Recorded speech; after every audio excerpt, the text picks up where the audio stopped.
while the GBA has for sure reached its end, the secrets that were left inside all the karts produced on it are only just now being unearthed. This is largely because the advancements made in emulation and more tools that enable us to dig through a game's files and uncover some awesome and potentially shocking Easter eggs, discoveries, and secrets. And I'm going to go over 4 examples with you in today's episode of Game Over. Real quick, I'm currently on my way to 100 subscribers. At this moment of writing this script, I'm only 10 shy of reaching my goal. If I get there, then I have a very special video planned for all of you about some secrets in Resident Evil 4 that you might not know, plus a face reveal, so if you aren't, go ahead and enjoy my journey to 100 subscribers. Now, let's get this video started. Mario Kart Super Circuit. Our first example will be in Mario Kart Super Circuit, where we're going to select Grand Prix and any choice of CC, then go to the character selection. Here we have a pick of 8 characters, not including the random selector. So what if I told you that there's a 9th character in the game? That's right, if we actually change the character value to 9, the game starts glitching out a little before letting you continue to the race, where we get to play as the Bomb-Omb. Now this character is normally available in Battlefield mode after one of the characters have been defeated, but since we're in Grand Prix mode, the rules for this character are a bit different. For example, running into players will blow the Bomb-Omb up, causing the other racer to go off course. What's really cool is our little friend here, Lakitu, will bring us all the way back behind the finish line, and for some reason the game will act as if you completed the entire lap. This fun doesn't last forever though, as going to the next level will spawn you in as any random character that you were supposed to be playing as. GTA Advanced.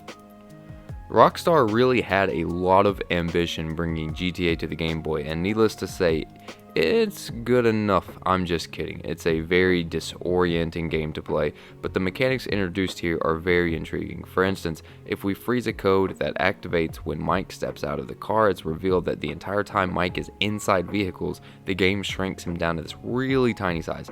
And since the code is frozen, we get to walk around as a tiny Mike. But that's not what I wanted to talk about.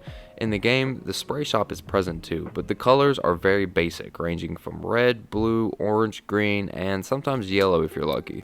We can actually manipulate the code that controls these colors and get some very interesting paint jobs. Some of these are really glitchy and it's very easy to tell they're just random, but there are others that appear almost as if Rockstar intended these designs to be here, considering how well they fit on the vehicle. For example, I'm just going to look at this military design. It almost looks canon to something you'd expect out of a mechanic for customizing your car. Maybe it was planned to actually have these fleshed out car designs, but it was canned due to rushed production, i.e. getting this game shipped out on the same day as GTA San Andreas. Yeah, I don't think the custom designs really would have helped it come out of that shadow, but it still would have been a nice detail to have. 007 Nightfire. Speaking of texture hacking, we have a really interesting case in 007 Nightfire for the GBA. So the original game that this GBA port was based on takes place in a variety of locations. So how do you represent this many locations without using all of the storage on the cartridge? Well, the developers' answer to that was to base the environment off of a sort of a rudimentary tile set, meaning if the value of 7's tile set is frozen when you enter level 1, you'll get a level 1 that has all the textures from level 7. By far my favorite result is taking the value from the last level and throwing it into pretty much the entire game to get this Star Wars styled texture design. It doesn't add much to gameplay wise, but if you're looking to replay Nightfall on the GBA and would like to enhance your experience, I definitely recommend trying this out. The Sims 2. There is so much that the developers left behind in EA's The Sims 2 GBA. I'm struggling just to find a place to start. For instance, if we change the value of the level title and begin increasing it, we get to see level titles that didn't necessarily get to make it into the game. Titles such as We Never Finished This Episode, The Lost Episode, Episode Deleted, Rage of Sasquatch, and Looking for Chaz Dastard. What's even cooler is by increasing the title value by a greater margin from the title we're reviewing, we get to see the level description for some of these.